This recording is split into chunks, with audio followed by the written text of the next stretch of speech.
All right. So, welcome everyone to today's LinkedIn Live with Yennie Solheim. So excited to have you here, Yennie. And I'm actually going to change the way we look to make it a little so we're not so, enlarged. But today's discussion is with Yennie Solheim. She's the Director of Social Impact at Niantic, which is the company behind Pokemon Go. In fact, my kids were really excited that I was interviewing someone from this company. So and of course, I've known Yennie a couple of years because she was on our panel. I think it was 2019 on social impact, and we've been in touch on and off. And delighted to have her here today. And also want to thank Yennie and the whole team at Niantic for being a gold sponsor for our Women Hack for Social Impact, our all women hackathon. So we really appreciate your support, and we're kicking off the hackathon on November 10th. Yennie will be one of the judges when we have the final hackathon pitches on November 18th. And I couldn't think of a better person to talk about social impact and also to judge a hackathon that is focused on creating solutions to challenges that people face, whether it's environmental, human rights, women, social justice, financial inclusion, education, and just using tech for social good. This is just a little bit about the hackathon before I kick off my questions and conversation with Yennie. This is the eighth all women hackathon I'm hosting. I hosted the first one in 2016 in San Francisco at a company called Dev Boot Camp. It was a boot camp for people who wanted to code, and we had over 150 women, and then I was hosting them regularly. And of course, the pandemic hit last year, and I had to move the hackathon online. But there's so much power in virtual events because we were able to get women from across the globe participating, and also women who may not have been able to attend our in-person hackathons because they have kids and finding childcare so hard, or they have really busy schedules, or they couldn't travel, or maybe they're new to the country and weren't able to drive or get transport to our venue. So virtual hackathons are so powerful. And there's always the focus has always been on finding solutions to challenges usually that women face, but this time I wanted to broaden it and focus on any challenge that is faced by a community or the larger global audience, and definitely using tech for social good. So without further ado, one last thing, sorry, I will include a link to the hackathon in the comments, so people want to either participate, sponsor, mentor, volunteer, or just attend the final pitch session and learn more. You can, at the end of this, I'll share the link. But in the meantime, let me kick it off by asking you, Yennie, to share a little bit about your journey. I was looking at your background, and you have a really amazing background, but it was just a few years ago that you got into social impact, and you actually got your company to start a social impact team. So would love to learn more about that and what inspired you to do that, and how you got about getting Niantic to host this, and not host, but to set up this department or team. Yeah. Well, thank you so much, Nyna, for having me. I'm really excited to be here. It's such an awesome topic, and I know it includes a lot of really amazing people. So thank you for that. In terms of my own social impact journey, it really has been a very non-linear experience.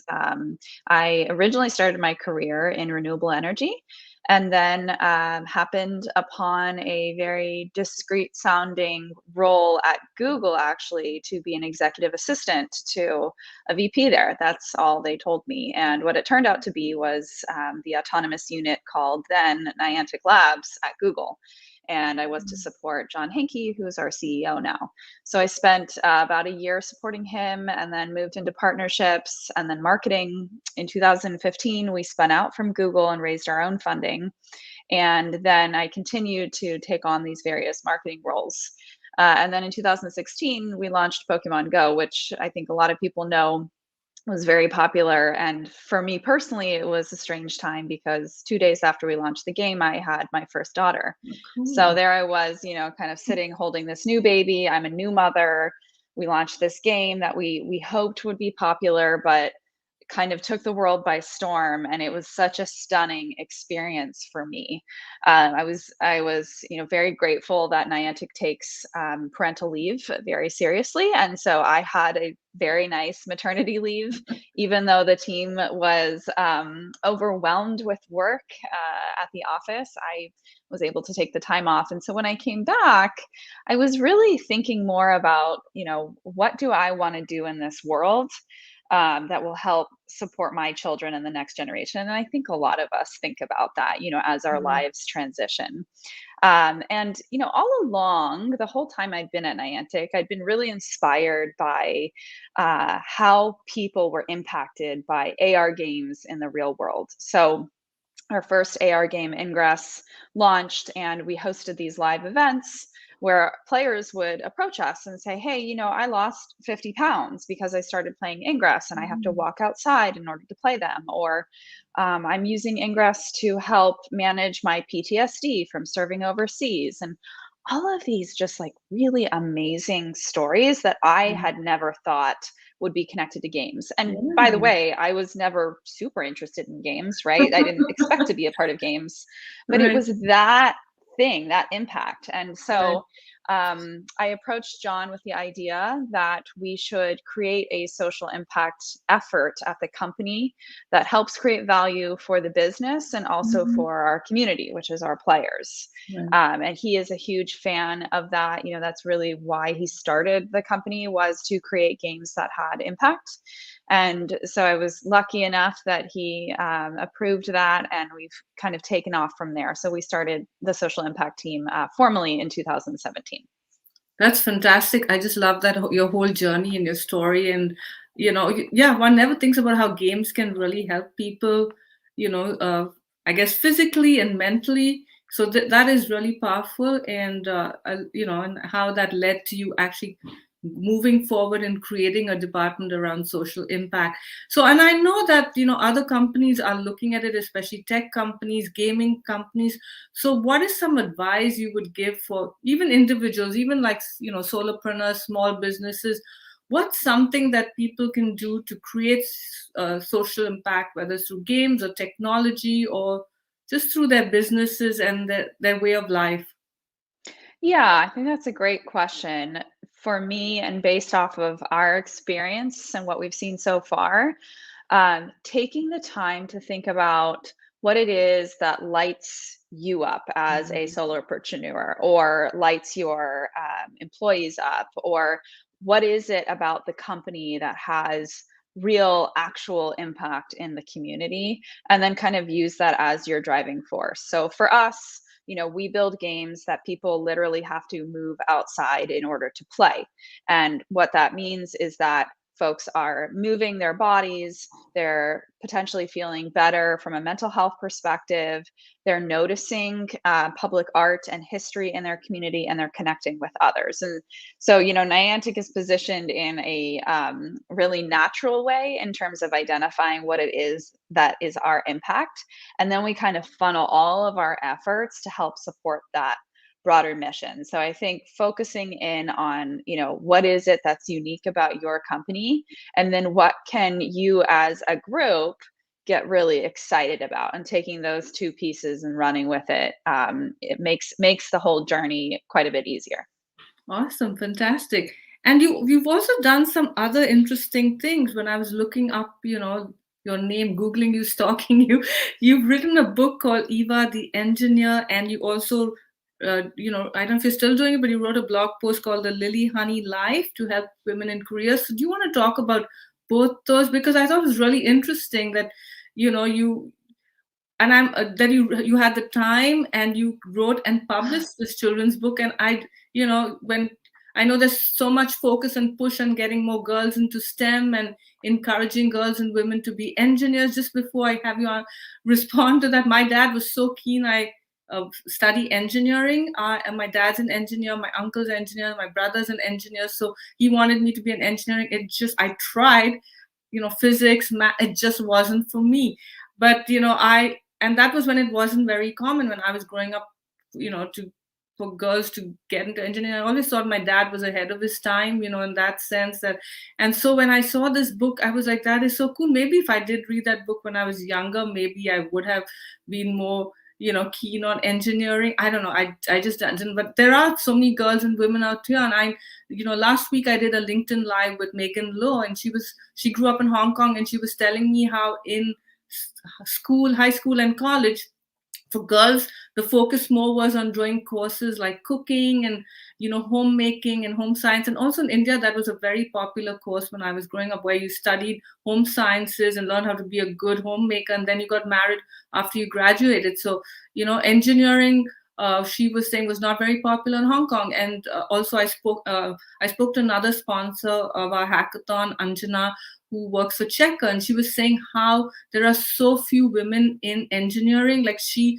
is hiring for engineering roles right now, but she said there's no pipeline. She's just not able to get women to even interview, or they get into engineering schools, and then once after a few years they stop working in that field. So again, what inspired you to write this book, Eva the Engineer, and what impact has it had, and do you have any other plans? I just want to know all about the book and everything around it, because I think it's so cool.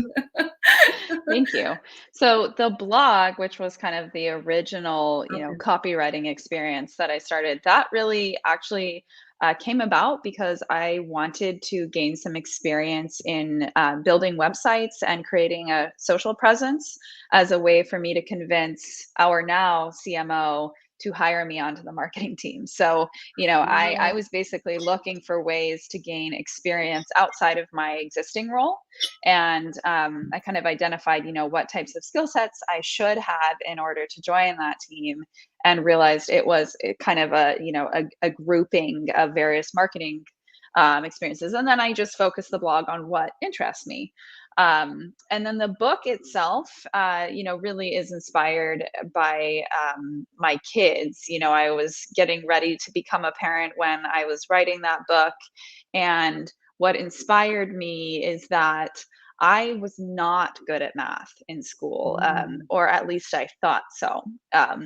I have a younger brother who I'm very close to. He's a year younger, and he and I would actually be in the same math classes in high school, which was awkward for me. But in college, I actually realized that I can be good at math, right? I just have to try a little bit more. It doesn't come naturally to me. And then joining Niantic highlighted the fact that you don't necessarily have to have an engineering degree to be in tech or games. So I have a psychology degree. And I wish that I had been a little bit more confident and inspired by the resources and people around me when I was younger to pursue STEM. I honestly didn't think I was good, right? And so I just kind of naturally said, I'm not good at it, and I'm not going to do this. But now I found kind of a nice mix where I work in tech and in games, and I use some of my psychology degree, but I also learn a lot. There is much more to life than K through 12 education. We can find alternative ways to educate ourselves, forever. I'm a lifelong learner. And I think when we think about ensuring that we have an equitable workforce that represents the world, we at Niantic look a lot at how can we recruit from uncommon streams. So not necessarily just looking at the top 20 universities in the US, but thinking more broadly at, all of the universities from a global perspective. And then can we also make partnerships with organizations who help people create their second careers? There are quite a few nonprofits that are specifically focused on teaching things like QA skills and UX design skills to folks who have maybe been a checker at a grocery store for 10 or 15 years. And bringing people in like that into the company is incredibly valuable for us, because they already have all of this other experience that they can then apply to the job and to our product creation, which then just creates a better product. And it also is just a really amazing group of people at the company. So that's kind of, where it all came from. I have two daughters of my own. I'm raising them as a single parent, and I just really want to make sure that they're exposed and encouraged to pursue and learn about whatever it is that's interesting to them, even if they're not, amazingly talented at it, right? Not everything comes easy, and I want my girls to be resilient and persistent and just keep trying if it's something that they're really interested in. I love everything that you just said, Yennie. In fact, I have goosebumps, especially when you spoke about your daughters, because I really, what he says makes so much sense, that you may not have all the talents, right? Because some of us have to try harder, which is what's been my case for most of my life. Things didn't come easily. I always had to hustle. But also, what you mentioned about not having a tech background, I think a lot of people, especially women, they hold back from applying to jobs or companies like yours, because they think, oh, I don't have any tech background, or maybe I don't even if I get in, I won't have the skills. Imposter syndrome is huge, but I think especially for women, we experience it even more based on where we've grown up and the conditions and the situations and the experiences we've had. So I love that you mentioned that. And that's also the case with the hackathon. The reason why I started the hackathon was I realized there are so many women who either don't feel that they will ever be able to be good enough to work for a tech company, or they don't have the skills, or they don't have the resources. So I wanted them to experience what it's like taking part in a hackathon, creating a project with other people with different professional backgrounds.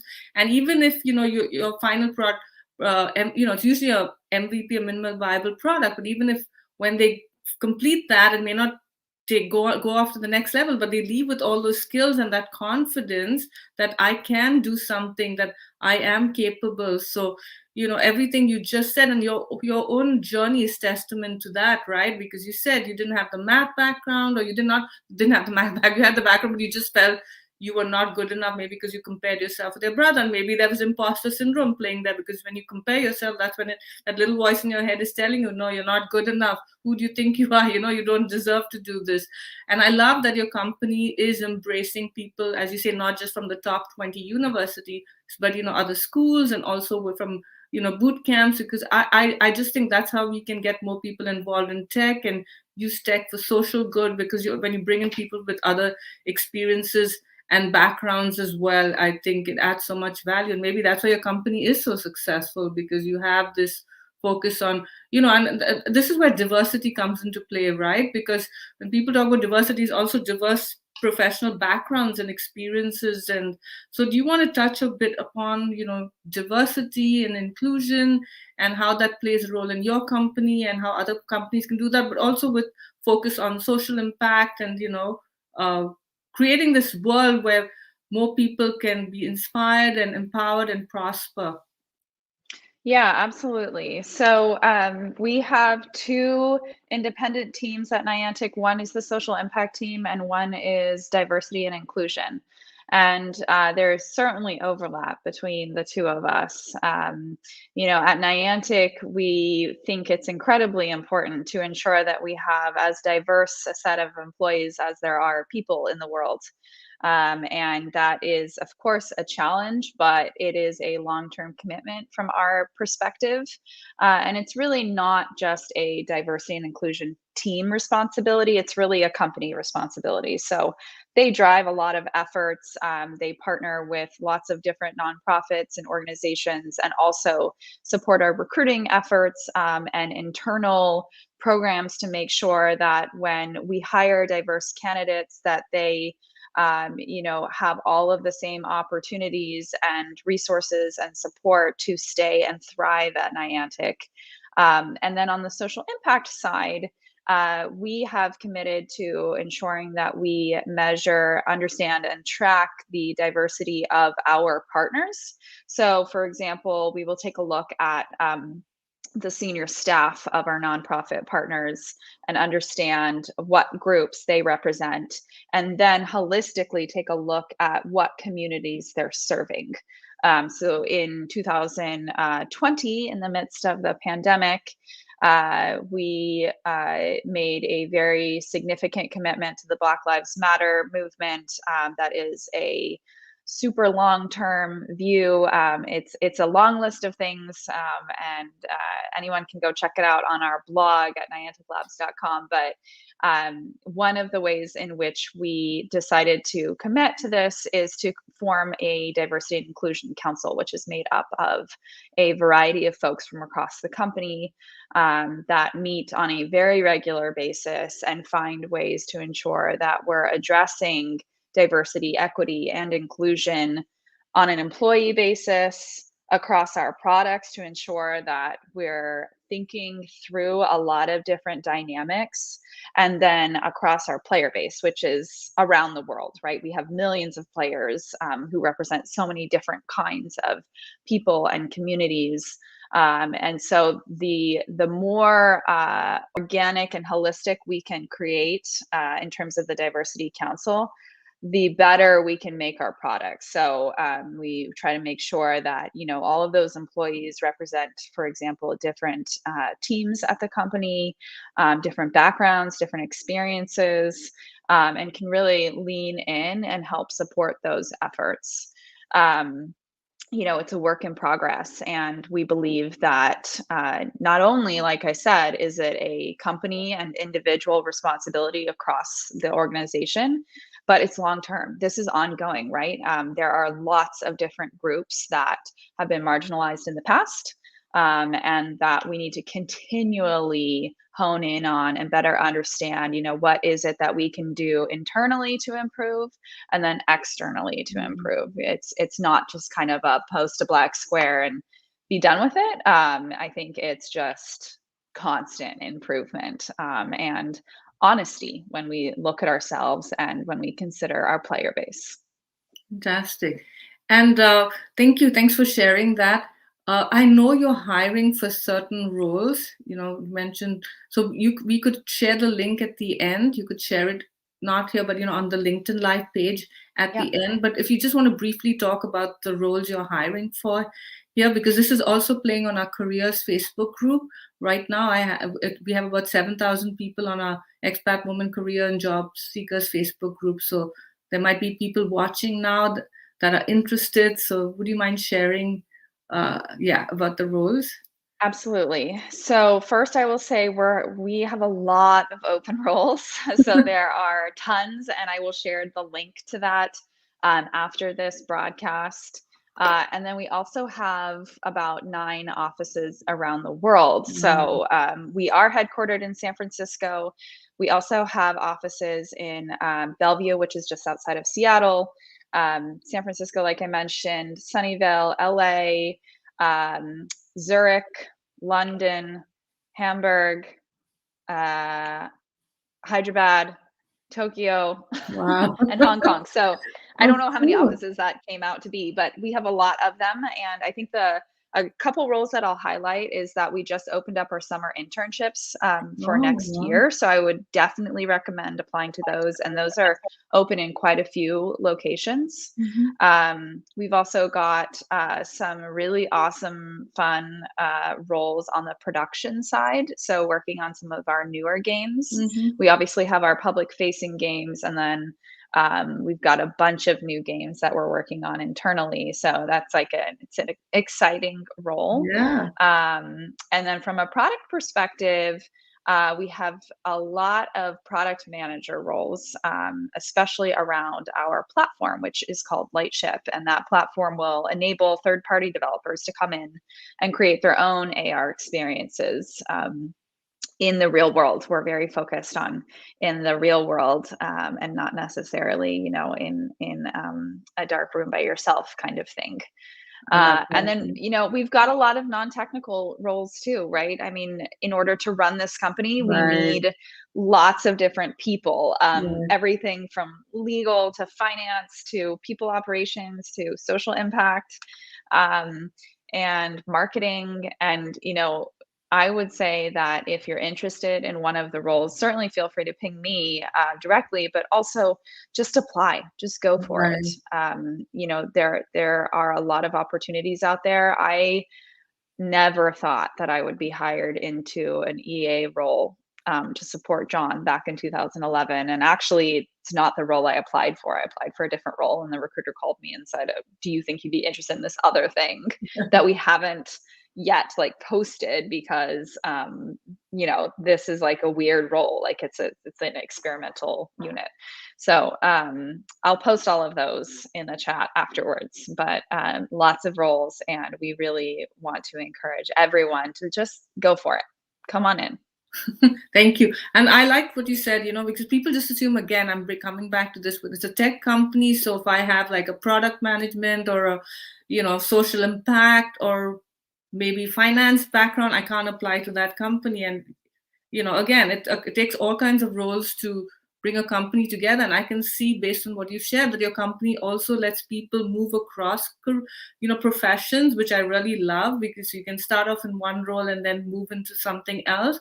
And that is the beauty of companies like yours, where you're not stuck in that one role forever, and it lets you grow and experiment. And again, the fact that you could start your own social impact team speaks volumes, like something you were passionate about, and you made it happen. And talking about, you mentioned about being, the strategies you use to create visibility for yourself. I thought that again was something that people forget about. They just, especially job seekers or people are trying to, get a new role at a company or start a business. We often forget about being visible, and sometimes that visibility comes from doing something that out of your comfort zone, right? Like you created the blog, and you created the blog, and you were, while creating the blog, you were also building a personal brand for yourself, because you were like, okay, she's a go-to career person, then she's written a book on women for engineering. So because I'm always,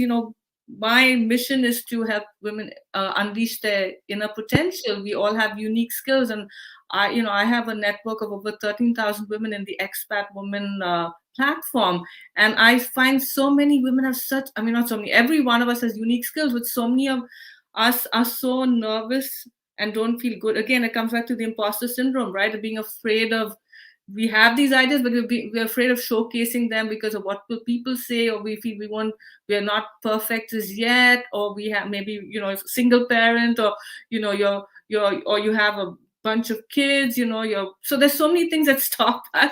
But you've broken a lot of the rules and stepped out and stood up, and I'd say really got the spotlight on yourself, because I googled you, and you've been interviewed for so many podcasts, there's so much written about you, and that's because you built that visibility. And if I think of social impact, I'll always think about you, because Yennie and social impact, because you are doing so much, and you're walking the talk, and you also sponsored our social impact hackathon. So you're not just saying I'm a director of social impact, but you're doing that. You're trying to empower and support other women who want to get into this field. So coming back to visibility, like, are there any tips that you want to share for women to get more visible, to follow their passion, to step out of their comfort zone? Yeah. Well, first of all, thank you for your super kind words. That's so nice. What a nice thing to hear on a Friday. I so appreciate that. Um, I too have imposter syndrome. I still, I have it too. Yeah. question myself. And it turns out that everyone does, even the most senior people Right. do. And I have discovered this over the last probably 5 years while having really interesting, honest conversations with folks from across the industry. Um, what I have seen work incredibly well at Niantic and outside of Niantic is, taking a minute to better understand where it is that you want to go. And that's a hard question to answer, and it evolves over time. I find that every 2 years or so, I need to do a little bit of a rejiggering of where I want to go and what I want to do. Once you've assessed that and understood, okay, I want to go work in social impact, or I want to do engineering, then it's about breaking down the steps that you need to take in order to get there. And you don't necessarily need to rely on your existing job or your existing life to push you and qualify you for that job, right? So in the blog example, I was really curious about marketing. I had very little marketing experience, and I thought, well, how else can I get this marketing experience if no one will give it to me? Right. And it was like, well, just start a blog. And I had to learn how to write HTML, and figure out, at the time, Instagram was pretty new, and figuring out what that looked like was hard, but it was really fun. And so I basically created that skill set Mm. on the side. At the time, I did not have kids, so I kind of have Okay. like preface that a little bit. It's like Okay. nowadays, probably a little bit tighter on time. Right. But I actually just hired an associate onto the social impact team who does not have any like full-time social impact experience Okay. in the past. But what really impressed me about her is that she became involved in a lot of various programs at her existing companies to gain that skill set. And then in her personal life, she's also like done a ton of things that are related to social impact. And that kind of drive and vision got me really excited. And I thought, oh, this is awesome. And then, internally, if you have a job, looking for opportunities kind of across the organization to help pitch in where you can, I think is a great visibility tool when it comes to internal visibility, especially as a company grows bigger. You want to make sure that other people know who you are, Mhm. but also it gives you an opportunity to kind of like try out something new without necessarily changing your jobs. Recently, I was really interested in like, how do super complex deals come to be? And so I asked if I could better understand what our corporate development organization does and how they function. And that's been like a really fun side job, Mhm. side job. I'm very busy running Impact, raising Right. kids, but I love to learn. And so I think if you just like focus on what Mhm. makes you excited and eager, and then find ways to add that to your skill set. It may not be something traditional, Right. like a traditional internship. It may be you creating something on your Right. own that helps give you that boost. Yeah, I love what you just said about creating something on your own, because sometimes when you wait for opportunities, they don't come your way. So you have to make it happen. And sometimes you make it happen and then it doesn't turn out the way you'd like it to. Very often people give up, but I think it's also being persistent and sometimes being open to pivot a little bit. If you say, okay, this didn't work out, so let me try something else, but still, not you've got to be passionate and you have to, yeah, keep moving forward. So I really liked what you said. And I also wanted to talk to you about the lifelong learner, because I thought that again was something that many of us don't do, right? We don't invest in ourselves. Once we get a job or we start a business or become a consultant, we think, okay, we're done, we got this, and we just learn with the job, but we don't put in that extra effort to invest in ourselves. So I just wanted to know, how are you a lifelong learner? What are you doing? And what tips do you have for people to invest in themselves, or, to discover whatever unique skills or passions that they have that they're not even aware of, right? Yeah, yeah. So a lot of my learning is inspired by whatever it is I need in life at that time. Um, so, on the personal side, I had to like very quickly better comprehend my finances a couple of years back, and I just found it incredibly intimidating to understand, things like stocks and equity in the public market and 401ks and da da da. But I just decided like, Yennie, you've got to get it going. Let's understand what this is all about. And I made it my mission for a month to listen to as many podcasts as I Mm. could, sign up for various newsletters that were a little bit over my head, but had like just enough information for me to comprehend. And I actually just scheduled that time out on a Mm. weekly basis where I committed to doing it. And I know that I am in a very privileged position to have an amazing company Mm. who allows me to kind of have a flex schedule. If Mm. I if I lose childcare, both of my kids are in full time childcare Right. now. But I have very little time. And so often it's at, 5:30 in the morning or after I put my kids to bed. And the only reason it happens is because I'm motivated and inspired to learn about that specific topic. Mm-hmm. And so I just make it a mission for myself. At Niantic, we use something called OKRs, which stand for Objective Key Result. Okay. And it's a goal measurement standard. I started creating my own personal objectives and key results on a quarterly basis, which I know that's not for everyone. I am really intense about checking stuff off of That's lists. awesome. But, I think that there are so many different ways to learn nowadays. We have access to so many things online. And so I listen to a lot of podcasts, especially when I'm running around the house trying to clean up. Right. And I subscribe to various newsletters. There's some amazing writers out there nowadays. The Skim is just like a basic example of, very quickly getting information on the news for the day.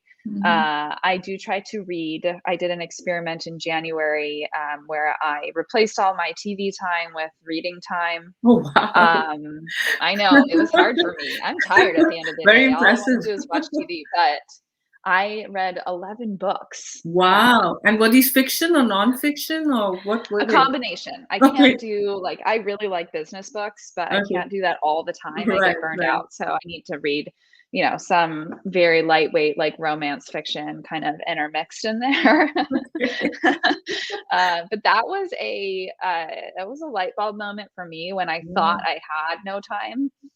And it turns out if I just replaced one habit with another, I actually could achieve, what I wanted to do. And so that was a good lesson. I don't do that anymore. I do read books, but not at that rate. And I still enjoy TV most nights. I'm impressed that is, even if it was a month and reading 11 books with 2 little kids and a full-time job and all your side hustles, that's very impressive. So, talking about your company and lifelong learning and investing in yourself, does your company also offer employees opportunities to learn? Do they bring in speakers? Do they have workshops? What are they doing to help their employees grow, whether it's social impact or personal or professional development, or soft or hard skills? What are some things that your company does as well? Yeah, we have an amazing learning and development team at the company. They're relatively new. And I think that the team was started out of the desire for employees to learn more.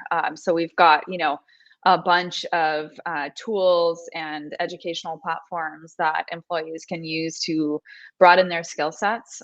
We also have a really cool leadership development series that's focused on director level and above. And in that series, we've been focusing on things like how can you better communicate and empathize with your reports. I think it's fascinating. We had a 2-day summit focused on that. And then we bring in a lot of really interesting thought leaders to the company who have either written books or have, grown game companies. And we'll have someone like John, our CEO, interview them and have a fireside chat, just asking them questions about, how they got to where they are. And I feel like taking a break in the middle of the day to learn from someone who has a very different perspective is really reinvigorating for me personally. And that's the same thing, when I think about podcasts or watching TED Talks or whatever, I feel that same energy. And Niantic is now, I think we're a little under 800 employees. So, we have a lot of really amazing people who we would love to keep at the company, and having those learning opportunities help support that. I love that. And, talking about podcasts and, bringing in speakers, it is because it gives you access to people that you may not normally have access to. In the old days, you'd have to go to a conference where they spoke or, maybe read a blog post article. Now you can have them in your ears, in your house, right?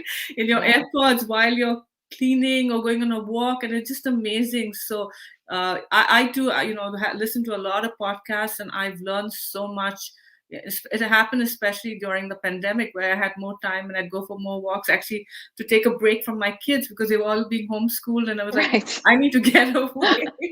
I need to go for a walk, and that's when I'd listen to all these podcasts. So but it's also great that your company is so supportive of empowering your employees with lifelong learning and exposure to new skills and new people, and coming to we were talking about job openings, because this is streaming on our Facebook group as well, and I know job seekers will watch it now or later.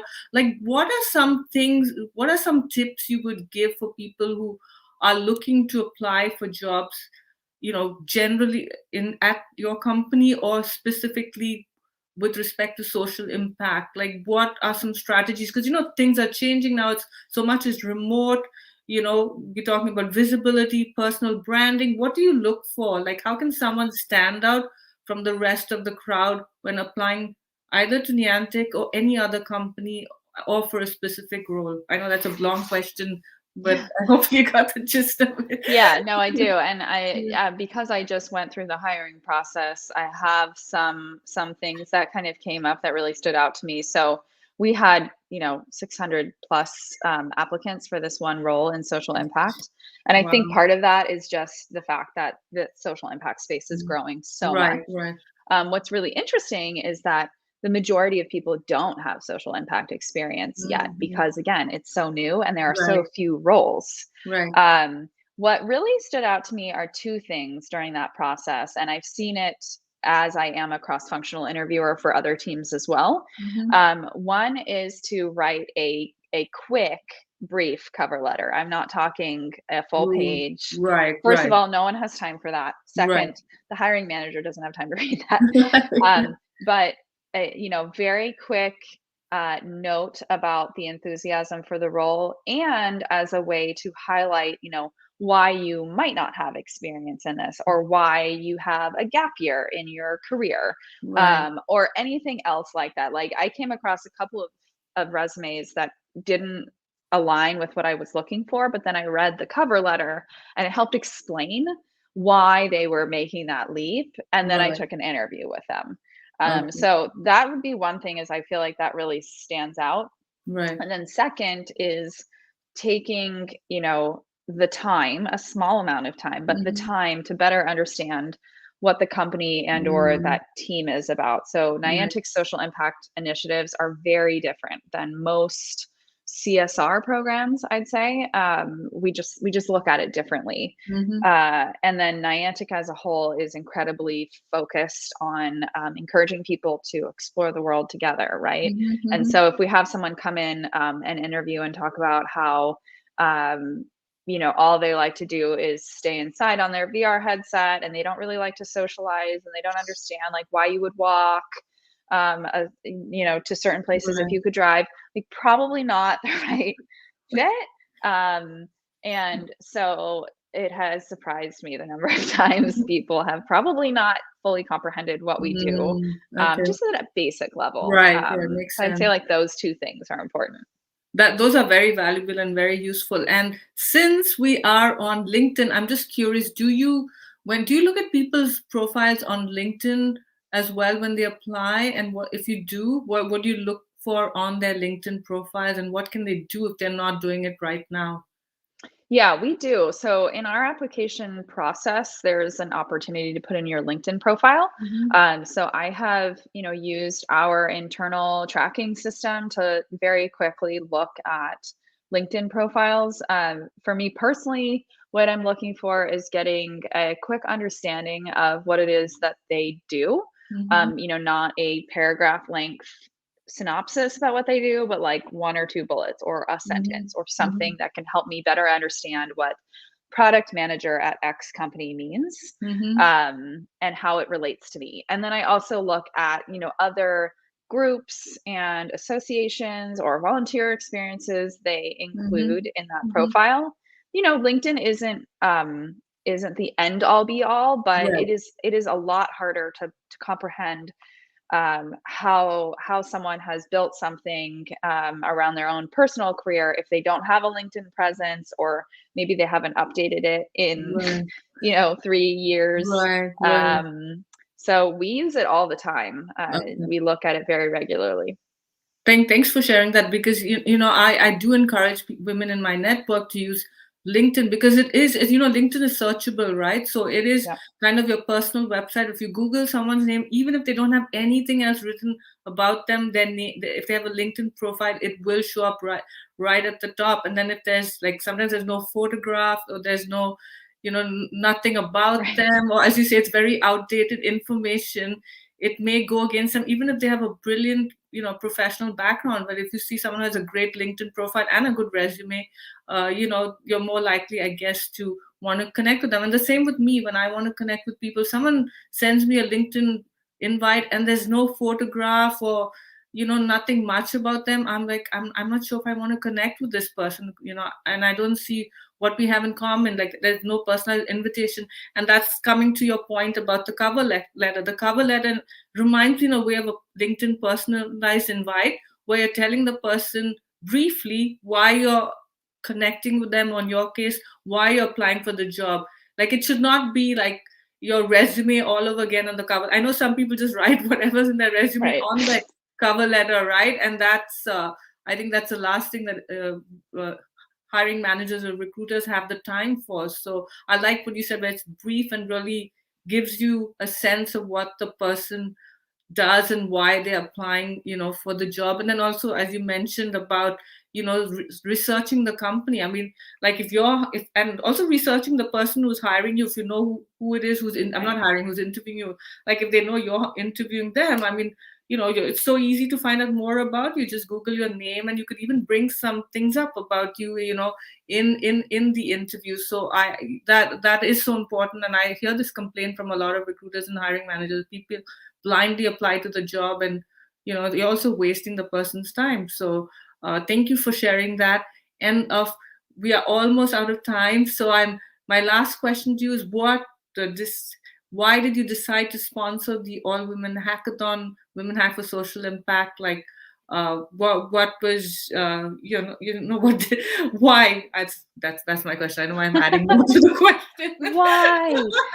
Yeah. I mean, it seemed like an incredibly obvious fit, Right. to be blunt. Yeah. We want to invest in communities that have been historically underrepresented in tech. So women, right, and then social impact, and that's an amazing combination. Right. And a lot of the times, the products or ideas that come out of these hackathons are really good, because you have a short amount of time to Right. create something. And often that's when like really awesome stuff happens. Right. Right. So I was personally very excited to see that this existed. And we're in tech, we're in games. We really want to be a part of those kinds of conversations and experiences. So I appreciate you including us in it.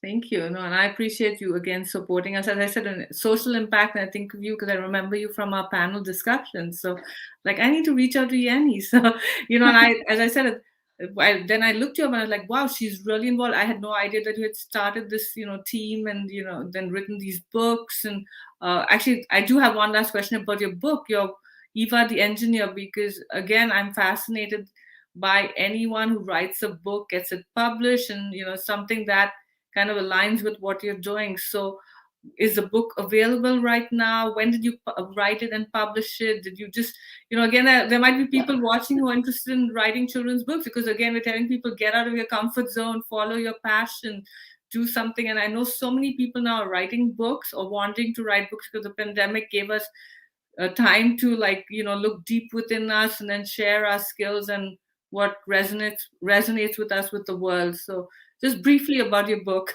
Yes. So I was inspired to write that because of my own experiences in math. The book itself does talk about this little girl named Eva, a Hispanic little girl who Okay. is not great at math but really likes it, and it's about her perseverance. And so I do not take no for an answer very well, Mm-hmm. and I knew that the publishing world was difficult. I have a lot of friends in that world, and so I thought, well, for my first book, I will just write the copy. Then I put out a call for artists. I ended up hiring a college student Oh, wow. who did the artwork, you know, and it's like it's a basic book. Right. I'm not trying to downplay it, But but it's still a book. it's still Yeah. a book. And Yeah. then I actually just self-published on Amazon, so you can find it on Amazon. In the future, I'm working on some other books. Oh, wow. I'm hoping to work with, you know, a smaller publisher Okay. that is not such a behemoth, but I love, you know, I love the fact that anyone can publish basically anything on that platform, Right, and it's a right. good way to get started, you know, just like start Yeah, the engine and then you can right, switch cars later on, right? right. Yeah. Great. I know, and it's good to know there's that, there's that platform, Amazon, if people want to, get out there and do it. And I really believe, like, if you have an idea, just go ahead and do it, right? And Yeah. then you can move forward with that. Again, I always bring up this quote because I really love it. It's by Nelson Mandela. He says, I never lose. I either win or I learn. And that's what I Yes. say. Maybe you do, you write a book, no one buys it. So what? You wrote it, you got out of your comfort zone, and now maybe your next book you'll have, you'll know what to do right and what not to do. So it's all a learning experience, everything we do. And it's the minute you do something, it's a win, no matter what the outcome. So it's been so inspiring speaking to you, and all the different things that you've done and accomplished. And I'm sure anyone who watches this will be inspired, especially people who've been struggling with math and want to get into the tech world, right? There is hope. My daughter really struggles with math right now. And my son is really good at math. So it seems like a similar situation, but I told her anything's possible if you put your mind to it. I know you can do it if you try. I think that she's got that mental block. I'm not good in math, so I'm not going to try hard enough. So, Right. I need to have her watch this interview as well. So I want to thank you so much. And I also want to ask you, how can people find you? How can they get in touch with you?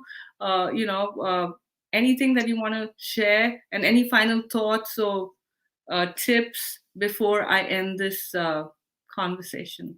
Yes. So I welcome outreach. I'm trying to get better at responding to LinkedIn messages. Quite a few people have found me on there and just like set up 15-minute coffee chats with me. Oh, So fantastic. you can find me on LinkedIn. My Twitter is just Yennie Solheim. And then my email is just Yennie, Yennie at nianticlabs.com. I try to be good about emails. Try is the key word there. And I'd say just in terms of last words, you know, to everyone who's listening or who will watch later, you are much more capable than you think. And all you need to do is just take one more step. Just identify what that one next step is. You don't need to do the whole marathon yet, but just take one more step. And all of a sudden, you're going to achieve a lot more than you thought you could. I love that. That is powerful and such a great way to end this conversation. So, thank you so much, Yennie, for making the time to speak today, share all these value bombs and insights and experiences. And I look forward to having you be part of the hackathon as a judge and as a sponsor. And hopefully, some of your company will also participate in the hackathon. Be great to have women from your company join us, even if they don't have coding or tech backgrounds. And also maybe some of the men join us, mentors, if they do have coding or tech background, because we're always looking for mentors. So I will see you soon. Thank you. And thank you everyone who's watching this live or who will watch this later. And you know how to get in touch with Yennie. You will also share the links you said to the job openings in the comments of this post, and then I'll just copy and paste them into our onto our Facebook live as well, so people can watch them there. All right. Super. Bye. Thank you. Take care. Thank you. Bye.